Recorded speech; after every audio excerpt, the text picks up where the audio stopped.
Otoritas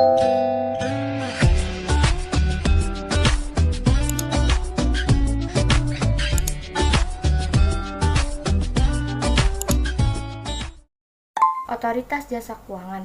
Otoritas Jasa Keuangan adalah lembaga yang bebas dari campur tangan pihak lain yang mempunyai tugas, fungsi, dan wewenang. Selain OJK, yaitu LJK, Lembaga Jasa Keuangan. Lembaga Jasa Keuangan adalah lembaga yang melaksanakan kegiatan di sektor perbankan, pasar modal, perasuransian, dan lembaga jasa keuangan lainnya. Lembaga jasa keuangan lainnya adalah lembaga pegadaian, lembaga peminjaman, dan lembaga pembiayaan ekspor di Indonesia.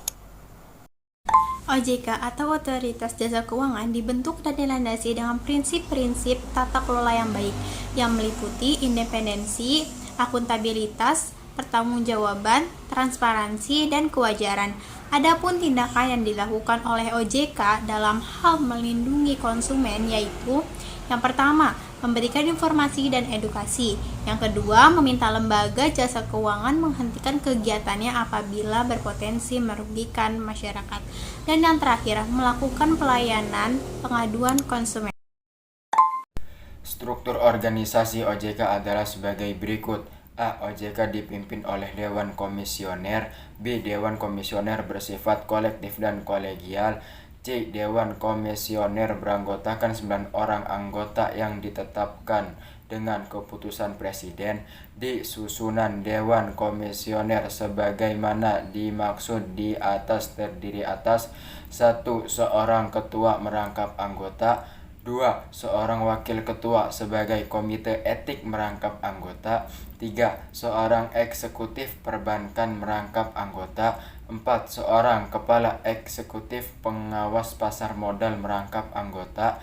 5. Seorang kepala eksekutif pengawas peransuransian, dana pensiun, lembaga pembiayaan, dan lembaga jasa keuangan lainnya merangkap anggota. Sebagaimana telah dilakukannya Undang-Undang tentang OJK, maka bisa dijelaskan secara mudah dan sederhana tujuan dari pembentukan OJK tersebut, antara lain sebagai berikut. A. Dengan adanya OJK, diharapkan akan tercipta sebuah lembaga keuangan yang bisa bekerja secara transparan, teratur, adil, dan akuntabel. Dengan begitu, diharapkan akan terjadi peningkatan kualitas pada lembaga keuangan menjadi lebih profesional. B. Keberadaan OJK diharapkan mampu mewujudkan sebuah sistem keuangan yang bisa tumbuh secara lebih berkelanjutan dan stabil.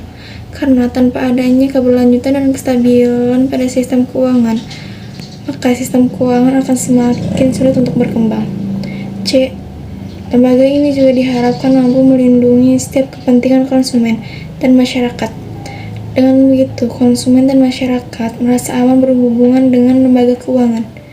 Dengan tingginya tingkat kepercayaan masyarakat terhadap lembaga keuangan, maka hal tersebut akan memberikan pengaruh yang signifikan bagi perkembangan lembaga keuangan.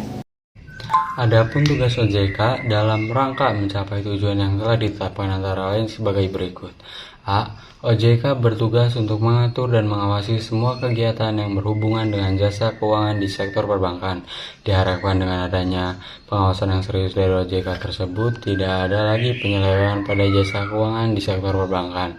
B. Selain bertugas untuk mengawasi jasa keuangan di sektor perbankan, tugas lain yang tidak kalah penting yang harus diemban oleh OJK adalah melakukan pengawasan pada kegiatan jasa keuangan di sektor pasar modal. Bismillahirrahmanirrahim. Pada kesempatan kali ini, saya akan menjelaskan tentang wewenang-wewenang OJK. Jadi, wewenang-wewenang OJK itu ada 5.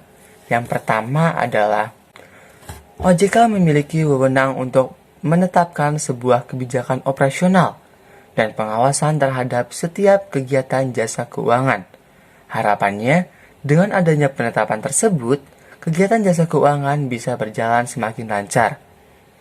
Yang kedua, OJK berwenang untuk melakukan pemeriksaan, pengawasan, penyelidikan, perlindungan terhadap konsumen, serta tindakan lain terhadap lembaga keuangan sesuai dengan undang-undang. Yang ketiga, OJK memiliki wewenang untuk memberlakukan sanksi administratif terhadap pihak-pihak yang melakukan sebuah pelanggaran terhadap peraturan-peraturan undang-undang pada sektor jasa keuangan.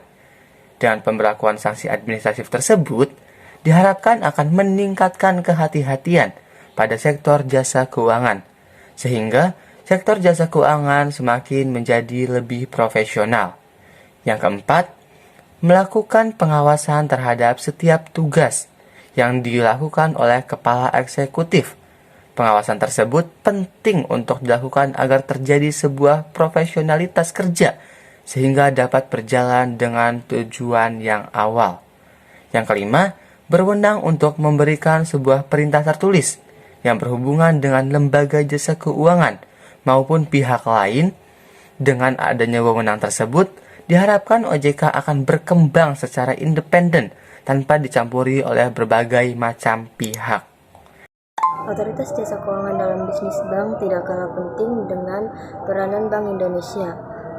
Otoritas jasa keuangan atau yang biasa disingkat dengan OJK mempunyai peranan penting dalam kegiatan di sektor jasa keuangan. OJK melakukan pengawasan secara independen dan akuntabel. Peranan OJK dalam pengawasan dan pengaturan bisnis bank sangat luas karena mencakup pengaturan dan pengawasan secara mikroprudensial.